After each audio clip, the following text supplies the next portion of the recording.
Jumbo and welcome back to the channel. So Russians are quite a superstitious bunch, contrary to what you might expect, right? Yeah, I know. For 3 years, I was living, breathing, and occasionally freezing the vast, beautiful, and utterly wild land of Russia. And let me tell you, as a proud Kenyan, I went in expecting. Well, I didn't quite know what to expect. But what I got? Pure, complete cultural shock, mixed with some seriously heartwarming moments, and a whole lot of head-scratching humor. So Russians, they love their superstitions. And I'm not talking about the occasional don't walk under the ladder superstition. I'm talking about a whole new level of wait. What just happened? First up, never, ever whistle indoors. My Russian friends would look at me like I just summoned a ghost if I dared to whistle indoors. Apparently, you attract poverty. Kinda like whistling all your money away. As a Kenyan who's always looking for ways to attract money and not repel it, I quickly learned to zip it. And then there's the threshold handshake. Handshake this side, handshake this other side, through the threshold. When you meet someone at the door and you reach out your hand to greet them, that's a big no. In Russia, you don't shake hands or pass things over a threshold. It's bad luck. Something about house spirits. Someone tried to explain this to me in detail, but the Russian was too much. Of course, she was speaking to me in Russian. I could not understand. Basically, what I can say is it's something about spirits. Well, if somebody knows anything more about it, please write in the comments. Of course, write it in English, please. And if you're invited to a Russian home, which, by the way, is an honor, and usually involves enough food to feed a small village for a week, you must bring flowers. But no, not just any flowers. It must be an odd number of flowers. 3, 5, 7. You understand what I'm saying? It's never an even number. Why, you might ask? Well, even number of flowers are for funerals. I once almost showed up with a perfect dozen roses. Can you imagine? My friend practically wrestled them out of my hands and rearranged them, muttering something about me trying to prematurely bury their grandma. Well, lesson learned. Russian floral arithmetic is a serious business. And speaking of tables, when you're done with that hearty meal, empty bottles are put on the floor, not left on the table. You simply do not leave empty bottles on the table. Why? This one still baffles me a little. Apparently, it dates back to some historical event where soldiers used to hide bottles under the table to avoid being charged too much. Nowadays, it's seen as bad luck, or even worse, a sign of poverty. So you'll see Russians, even in the middle of a lively conversation, casually sweeping those empty bottles on the floor. It's like a secret spell of bottle disappearance.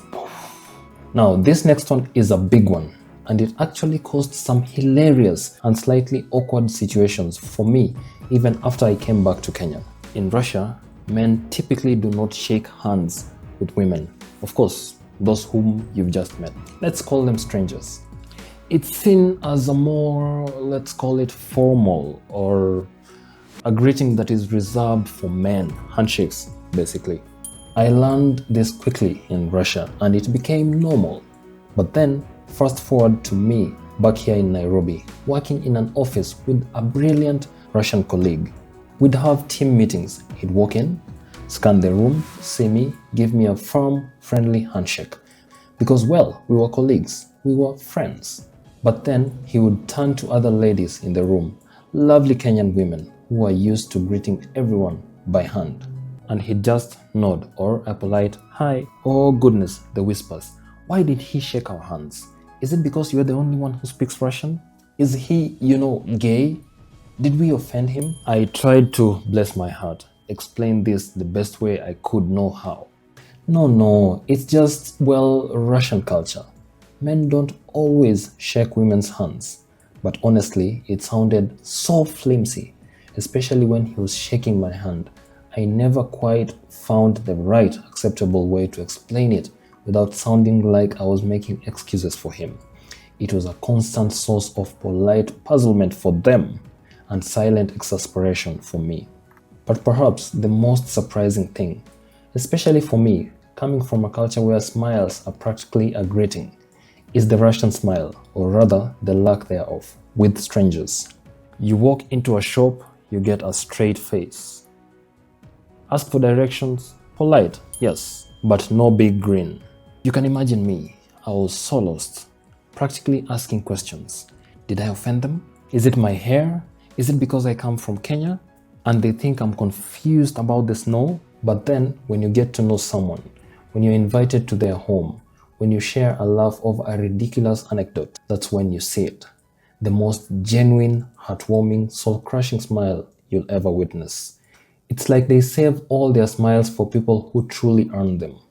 And let me tell you, as a black man coming from Kenya, getting that genuine Russian smile felt like winning the lottery. It meant you were in, right in the circle. So Russia, with all its quirks and unexpected tradition, became truly a second home for me. The warmth of the people, once you get past the initial no-smile barrier, is incredible. The food is hearty, the stories are endless, and the resilience, well, so inspiring. It taught me that cultural differences are not roadblocks, but rather invitations to learn, to laugh, and sometimes to awkwardly explain handshake protocols that just do not make sense. So if you ever find yourself in Russia, remember these little nuggets of wisdom, and don't be afraid to embrace the unexpected. You might find yourself shocked, surprised, and utterly charmed. So have you lived in another country and had utterly shocking experiences? Or maybe you're Russian and you want to tell me where I got it all wrong. Of course, these are just some of the superstitious beliefs I can say that I've covered. There are a lot more I will try to talk about more in my later videos. So talk to me in the comments below. Don't forget to like, subscribe, and hit the notification bell for more wild stories and tales from this Kenyan adventurer about Russia. As we say in Russia, paka, or here in Kenya, kwaheri. Till next time, bye-bye.